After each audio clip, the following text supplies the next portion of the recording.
Mi marido pensaba que iba a viajar con su amante, pero no imaginaba que yo cambiaría el pasaje, y que dejaría una sorpresita en su lugar. Me llamo Laia. Y, en los últimos meses, aprendí que el silencio puede ser más cruel que el grito, y que la mirada de alguien que ya te amó puede convertirse en un espejo torcido, en el que ya no te reconoces. Mi matrimonio con Ramón era, según todos, estable, incluso envidiable. Pero en casa, cada amanecer, me despertaba con la sensación de estar cumpliendo una condena perpetua, disfrazada de rutina. Empezó poco a poco. Primero, palabras cruzadas. Luego, gestos fríos. Y, entonces, las críticas se volvieron constantes, y siempre hacia mí. Nada se salvaba. El café que hacía era demasiado suave. Las camisas no estaban bien planchadas. Hasta la forma en que ponía los cojines en el sofá parecía provocarle un desprecio casi teatral. Esto está hecho un desastre, dijo una mañana, mirando el salón como si estuviera frente a un escenario deplorable. ¿Quieres que cambie algo? Pregunté, intentando no dejar que mi tono sonara frágil. Quiero que te cambies tú, respondió él, antes de salir sin siquiera tomar el café que le había preparado. Durante un tiempo, pensé que el problema era yo. De verdad lo pensé. Me vi intentando moldearme, intentando ser más tranquila, más guapa, más comprensiva, más eficiente. Empecé a pensar que tal vez había dejado escapar algo. Que mi dedicación se había convertido en descuido. Me repetía, y les decía a mis amigas, que había destruido algo bueno. Un matrimonio que, desde fuera, parecía intacto.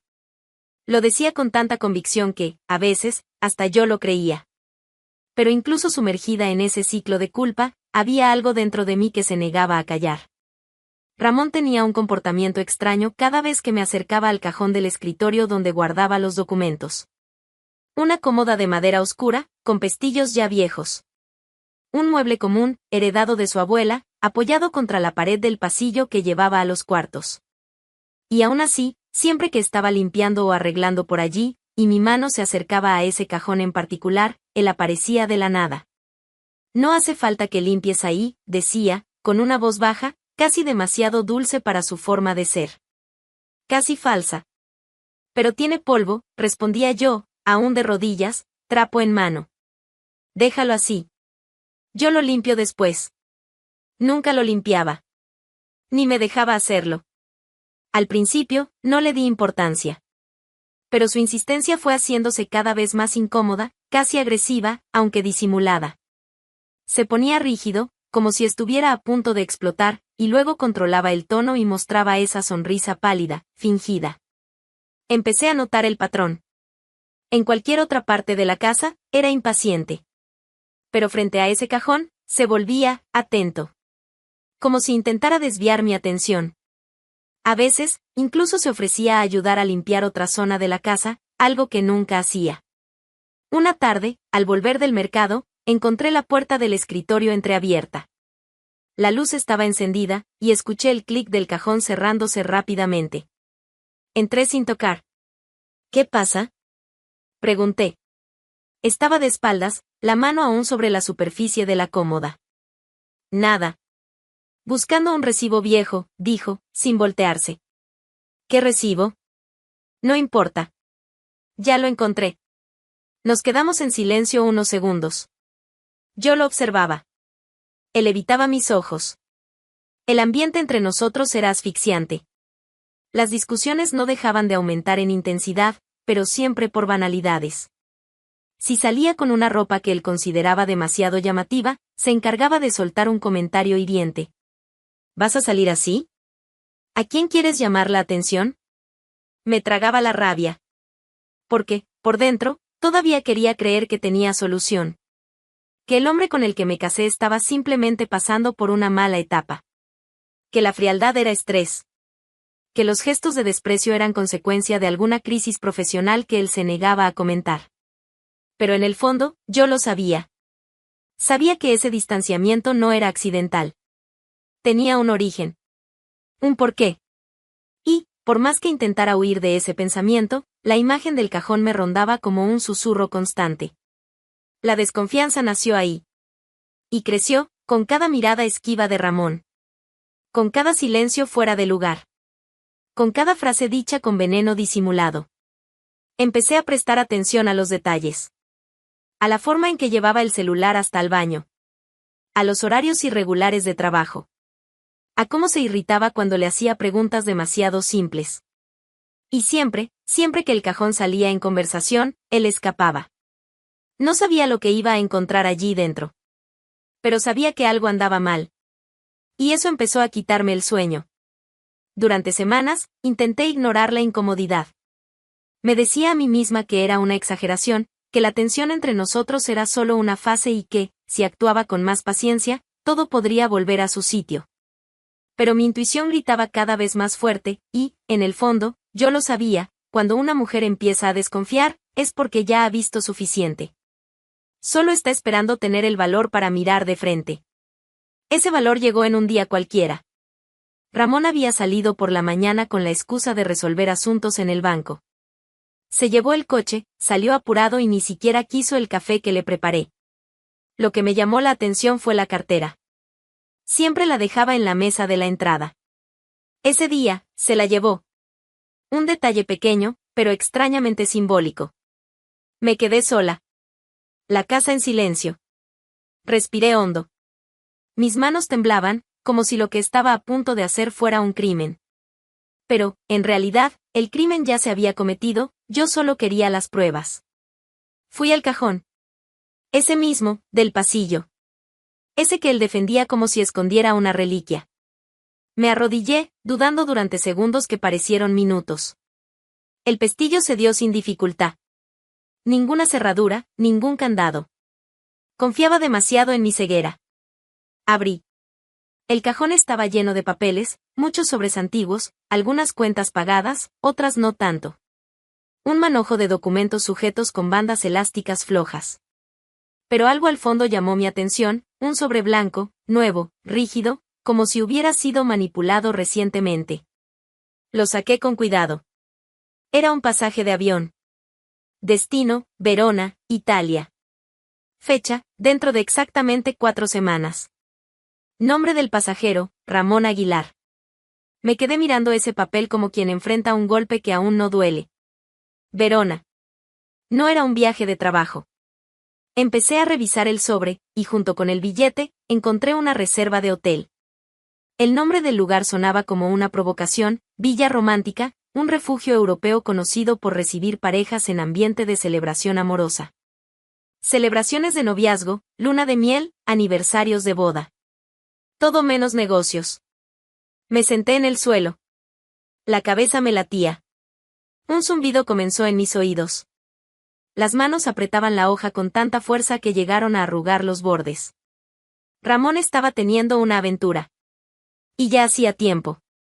Tiempo suficiente para planear un viaje internacional con otra mujer, a escondidas, mientras en casa me acusaba de desorganizada, de no saber elegir una blusa, de arruinar el desayuno. Me levanté, pero mis piernas fallaron por un instante. Había descubierto lo que necesitaba, y eso no trajo alivio. La verdad no liberó. Aplastó. Porque con ella vino la constatación más cruel, la culpa nunca fue mía. Todas las veces en que él me hizo creer que el problema era yo, fueron parte de su juego. Una manipulación fría y calculada. El desprecio no era fruto del azar. Era el síntoma de quien ya no se sentía atado. De quien ya tenía a otra en mente, y en el cuerpo. Tomé el celular. Busqué el nombre del hotel. Un sitio lujoso, con fotos de bañeras de mármol y habitaciones decoradas con pétalos de rosa. Para momentos inolvidables en pareja, decía el eslogan. Casi vomité. Me imaginé acostada en esa cama, pero no con él, sola, devastada, intentando entender cómo habíamos llegado hasta allí. En ese instante, todo tuvo sentido. Las reacciones, las miradas, aquella gentileza forzada cuando yo me acercaba al cajón. Ese falso cuidado. El intento de distraerme con elogios aleatorios en las últimas semanas. La tensión cuando nuestras miradas se cruzaban y él apartaba los ojos rápidamente. Era miedo. Miedo a que yo descubriera todo. Pero ahora lo sabía. Me senté en el sofá del salón, aún con el papel en la mano. Respiré hondo. Sentí algo diferente. No era rabia. No era rencor. Era una lucidez cortante. Una claridad que hizo que mi pecho dejara de doler por unos segundos. Porque, finalmente, la culpa salió de mí. Y volvió a su dueño. Yo no destruí este matrimonio. Lo sostuve sola mientras él cavaba una salida debajo de mí. El lunes, a las 10:15, entré en la oficina del abogado sin retraso. Entregué los papeles que había separado 2 días antes, la copia del pasaje, la reserva del hotel y mi documento de identidad. No expliqué mucho. Bastó con decir quiero el divorcio para que él comenzara a escribir. En menos de una hora, teníamos un borrador formal del proceso. Lectura rápida, pocas dudas, nada de indecisiones. Firmé todo lo necesario. Acordamos que la entrega de los documentos a Ramón dependería de una ocasión específica, y dejé claro, él aún no sabía que yo había descubierto nada. El abogado entendió. No hizo preguntas. Volví a casa caminando. Era mediodía cuando entré por la puerta. Ramón estaba tirado en el sofá, viendo televisión, una cerveza en la mano, como si el matrimonio no se estuviera deshaciendo bajo sus propios pies. ¿Querés almorzar ahora o después? Pregunté desde la cocina. Después. No tengo hambre, respondió, sin apartar los ojos de la pantalla. Fui al cuarto, guardé la copia del divorcio en una carpeta de plástico y la puse en el fondo del armario, donde él no solía mirar. Después, lavé los platos y preparé el arroz. Esa noche, volvió a llamarme amor. Un gesto fuera del patrón de los últimos meses. Y, de cierta forma, demasiado ensayado como para sonar natural. Aprovechó para elogiar la comida, comentar lo tranquila que yo parecía últimamente, e incluso me ofreció un masaje en el cuello mientras veía televisión. No acepté. Pero le agradecí, sonriendo. Los días siguientes siguieron en esa misma línea, él intentaba mostrarse cercano, como si quisiera recomponer algo que, hasta una semana antes, se esforzaba por enterrar. Comenzó a fijarse en las tareas que yo hacía, elogiaba mi organización, incluso intentaba agradarme con pequeños regalos, nada caro, pero inusual en él. El miércoles, por ejemplo, llegó con una barra de chocolate y dijo: Me acordé de ti en la fila del mercado. Es ese que te gusta, ¿no? Lo tomé, le agradecí, lo guardé en el cajón de la cocina y cambié de tema. Ramón parecía satisfecho con cualquier respuesta que no fuera sospecha. Eso le bastaba para sentirse seguro. A veces lo observaba de lejos, cómo se comportaba. Si estaba sentado en el balcón, dormitando, fingía que todo estaba normal. Pero yo lo sabía. Sabía que cada intento de acercamiento era, en el fondo, una reacción a su propia culpa. No era por mí. Era por él. Para aliviar su propio malestar. Para sentirse menos canalla. Yo no dejaba espacio para discusiones. Acordaba con frases vagas, fingía comprensión, evitaba confrontaciones directas. Y él aprovechaba eso para avanzar. Podemos viajar, si quieres. Solo los dos, uno de estos fines de semana. Puede ser. Cuando las cosas se calmen por aquí, respondía. Todo era actuación. Él no se daba cuenta. Yo no exigía, no insistía, y eso parecía tranquilizarlo. Lo que no sabía era que ese silencio formaba parte del plan. La rutina doméstica volvió a estabilizarse por fuera. Desayuno preparado, toallas limpias, cama hecha. Me mantenía presente, educada, y al mismo tiempo invisible donde importaba. No insistía en saber sus horarios. No preguntaba por llamadas.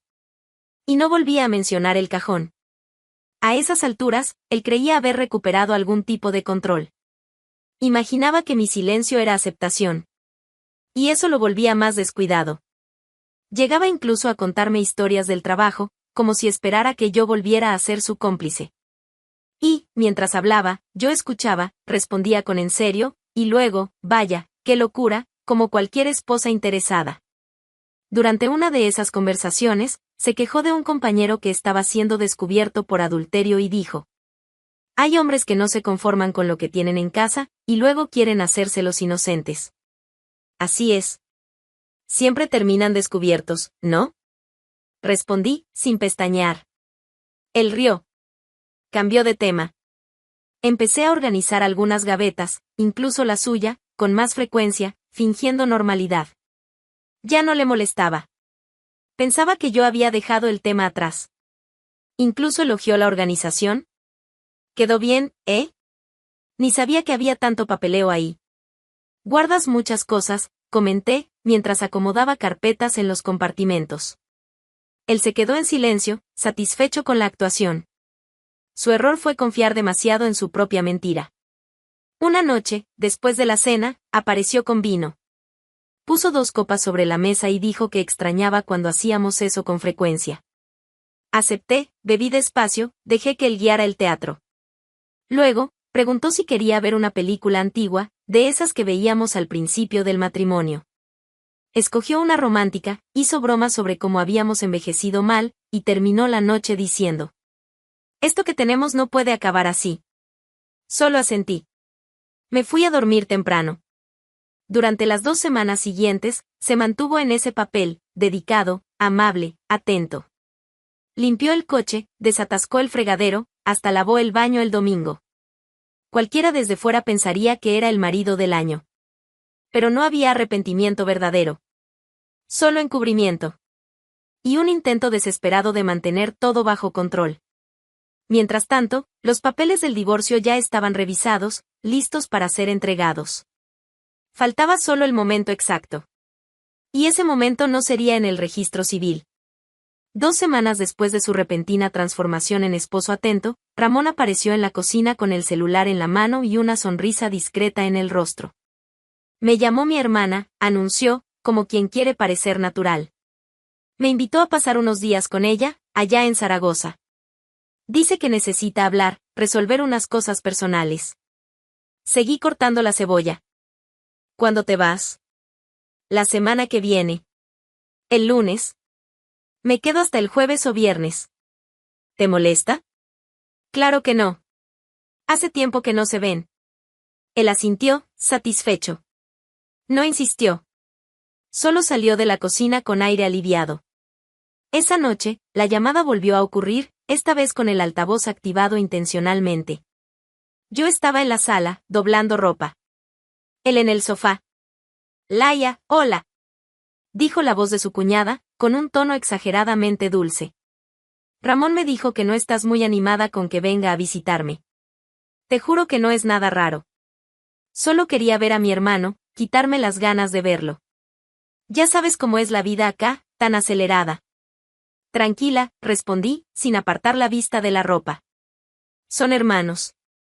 Si necesitan ese tiempo, ¿quién soy yo para impedirlo?» «Ay, gracias. Es que hace tanto. Y Ramón siempre habla de ti con tanto cariño. Solo quería asegurarme de que está todo bien entre ustedes». «Todo bien, sí». Luego me cuenta cómo le fue, concluí con una leve sonrisa contenida. Al otro lado de la línea, un silencio breve y forzado.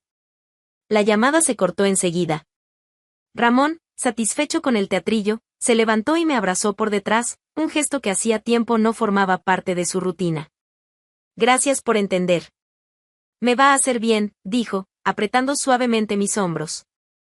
«Espero que lo aproveches». En los días siguientes, empezó a preparar el viaje con cuidado.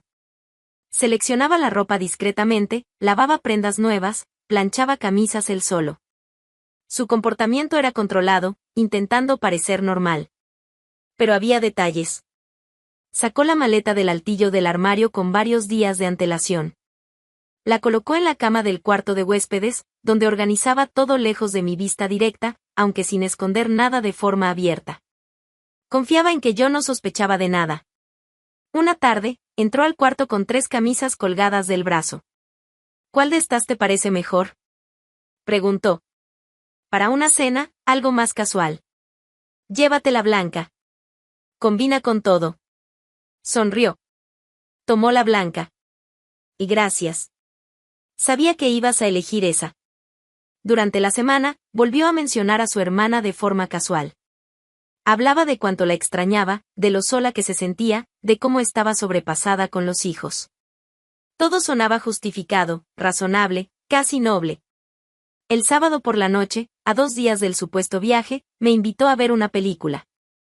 Preparamos palomitas. Se acostó en el sofá, recostó la cabeza en mi regazo y se quedó allí, en silencio, como si fuera el hombre más en paz del mundo. Le acaricié el cabello. Miraba la maleta semiabierta en la otra habitación. Sabía que dentro no había solo ropa. Estaba cargada de mentira. En la madrugada del domingo, esperé a que se durmiera. Verifiqué que el celular estuviera lejos. Me levanté despacio. Fui hasta la maleta, con pasos suaves. La abrí con cuidado. El pasaje estaba en el bolsillo lateral. Lo tomé. La reserva del hotel, doblada en 4, estaba dentro de un neceser negro. Saqué los 2 papeles. Los puse en otro sobre. Luego saqué del cajón del escritorio los documentos del divorcio, ya revisados y firmados por mí y por el abogado. Los coloqué en la maleta, exactamente en el lugar donde estaban los boletos del viaje. Cerré el cierre. Organicé todo de nuevo, dejando todo igual. Nadie notaría la diferencia. A la mañana siguiente, desayuné con él como cualquier otro día. Lo ayudé a revisar si llevaba todo. Le di indicaciones sobre el cargador del celular, sugerí que llevara un abrigo extra. En la puerta, antes de que entrara al taxi, lo abracé brevemente. ¿Buen viaje? Gracias, amor. Ramón salió de casa creyendo que había engañado al mundo. En el auto, llevaba las gafas de sol sobre la cabeza, silbando una canción cualquiera, convencido de que su teatro había sido digno de un premio. Llegó al aeropuerto con tiempo de sobra.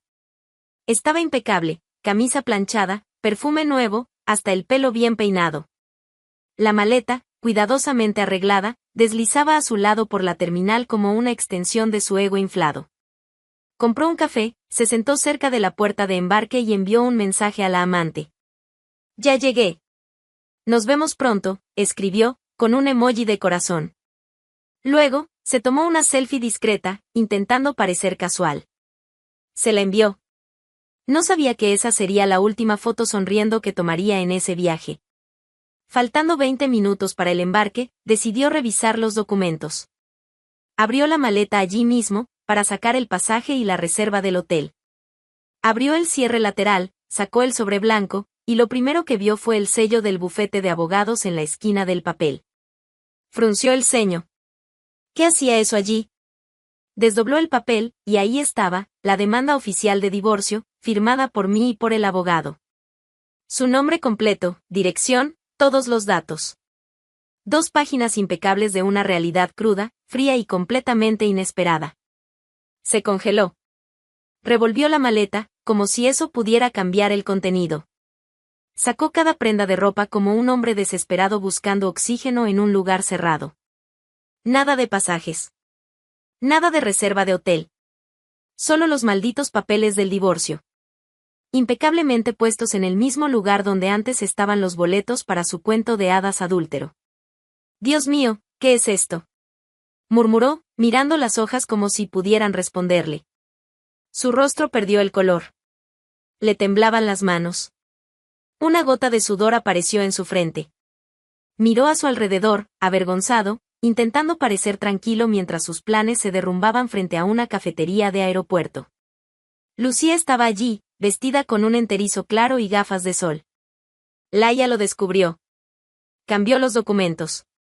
Esto es el divorcio, susurró, tratando de no llamar la atención, pero fracasando estrepitosamente. Lucía frunció el ceño, tomó los papeles, los leyó por encima. Luego lo miró como quien ve a un niño que derramó leche sobre la alfombra nueva. ¿Estás bromeando? No. Te juro que... Ramón, no se puede, lo interrumpió, devolviéndole los papeles como quien le devuelve un plato sucio al camarero. Pero, ¿y el viaje? ¿Quedamos en qué? ¿Tú dijiste? Ella soltó una risa corta, sin humor. Quedé con un hombre casado que prometió resolver todo. No resolviste nada. Ahora estás aquí, siendo echado por tu esposa y aún quieres que yo entre en esta farsa. Pero vine por los 2. Pues aprovecha y vuelve solo. Ella se dio la vuelta, tiró de su maleta con firmeza y caminó hasta la puerta. Mostró el pasaporte, embarcó sin mirar atrás. Ramón se quedó ahí parado, como si le hubieran dado una bofetada en la cara. A su alrededor, los pasajeros pasaban sin prestarle atención. Nadie sabía que ese hombre acababa de perder, de un solo golpe, a su esposa y a su amante. Solo él lo sabía. Y solo él sentía el peso completo de la caída. Se sentó en uno de los bancos vacíos. Miraba el papel como si aún hubiera alguna forma de revertirlo. Como si, por arte de magia, todo pudiera volver al día en que decidió pasarse de listo. Se quedó allí unos minutos más, hasta que una empleada se acercó a avisarle que el área debía ser despejada para la siguiente tanda de pasajeros. Señor, ¿necesita ayuda? No. Yo, ya me voy. Juntó los papeles, los guardó de nuevo en la maleta. La misma maleta que había preparado con entusiasmo ahora parecía más pesada que nunca. Se levantó, caminó por los pasillos sin mirar a nadie a los ojos. Ni siquiera llamó a un taxi. Tomó un autobús común. 40 minutos de camino con el rostro pegado a la ventana, los ojos fijos en la nada. El sol golpeaba directamente la acera cuando apareció con la maleta en una mano y un abrigo arrugado en la otra. La expresión de su rostro era opaca. Ya no había esa sonrisa confiada de quien se creía en control. Caminaba despacio, como si cada paso fuera un recuerdo de su propio fracaso. En la puerta de casa, encontró su ropa doblada, apilada con exactitud. Camisas, pantalones, los zapatos que más le gustaban. Ninguna prenda rota, nada tirado al viento. Todo limpio, doblado, colocado con una claridad irónica. Un mensaje silencioso: ya no vives aquí. Cuando abrí, levantó los ojos. No dijo nada de inmediato. Solo me miró. Esperaba un gesto de compasión, quizás un permiso. No recibió ninguno. Se acabó, dije, directa. Intentó entrar con un paso vacilante, pero mi mano en el marco bloqueó el paso. ¿Vas a intentar convencerme de qué? ¿De qué no era lo que parecía? ¿Qué estabas confundido? ¿Qué fue mi culpa? Ese discurso ya lo escuché en mi propia cabeza durante meses. No necesito oírlo de ti. No respondió. Solo desvió la mirada hacia la maleta. Parecía cansado. Pero no más que yo de hacerme la ingenua. Busca refugio en otro lugar. Porque aquí, Ramón, ni tu apellido cabe ya. Cerré la puerta con firmeza. No con rabia, sino con decisión. Sin sobresaltos, sin titubeos. Solo el sonido seco de un final. En los días que siguieron, supe por conocidos que se estaba quedando en casa de su hermana, en la ciudad vecina. El lugar era pequeño, lleno de niños y con poco espacio para alguien que hasta hace poco se creía dueño de su destino. Lo recibieron, pero no con alegría. Más bien como una molestia temporal que nadie se atrevía a echar. Allí, empezó a percibir el peso de la elección que hizo. Los días pasaban lentos. Ya no había excusas ni distracciones. La libertad que tanto deseaba ahora parecía más un castigo que una conquista. En vez de cenas y habitaciones de hotel, le quedaban el sofá de su cuñada y el ruido de juguetes en el suelo. Con el tiempo, buscó consuelo en lo que quedaba, la imagen de la mujer que prometió acompañar su fuga. Abrió las redes, buscando algo que lo reconectara con esa idea romántica que lo guió durante tanto tiempo. Allí estaba ella. En foto sola, vestida para cenar, posando en playas y cafés que él soñó visitar. Leyendas cortas, frías, distantes. Ninguna mención a él. Ninguna nostalgia compartida. Ningún rastro de arrepentimiento. Ella había seguido viaje, ignorando por completo su fracaso. Ramón observó las imágenes en silencio. No dio me gusta, no comentó, no tuvo el valor de enviar un mensaje. Era tarde. Y la ausencia de respuesta decía más que cualquier palabra. Días después, sonó el teléfono en mi casa. El número era familiar. Contesté. ¿Te sientes mejor ahora?, dijo la voz de la cuñada, firme. Me imagino que ya está bien instalado ahí, ¿no? Él está, intentando. ¿Intentando qué? ¿Volver en el tiempo? No tenía que ser así, Laia. Te pasaste. Podrías haber hecho las cosas con más respeto. ¿Con más respeto? Solté una leve risa. ¿Como él lo hizo conmigo, quieres decir? Ella respiró hondo. Al otro lado de la línea, el sonido de niños de fondo. Un perro ladró. Tú lo sabías, ¿verdad? Continué.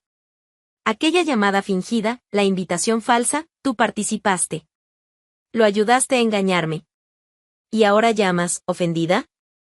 Solo hice lo que mi hermano me pidió. Pues ahora te aguantas. Cuídalo. Porque aquí, no vuelve ni para buscar su cepillo de dientes. Guardó silencio por unos segundos. Te crees muy lista, ¿verdad? No. Solo dejé de ser tonta. Colgué. La vida siguió. Volví a mis propios horarios, volví a poner mis prioridades en orden. Los días se volvieron más ligeros. No tuve que explicarme con nadie, ni justificarme. Lo que le quedó a él fueron imágenes que no podía alcanzar, una casa que ya no lo reconocía, y una amante que siguió viaje como si él nunca hubiera existido. Su castigo fue exactamente lo que no esperaba, quedarse solo, y saber que nadie lo quería cerca. Mientras tanto, yo no necesitaba hacer nada más. El silencio trabajaba por mí.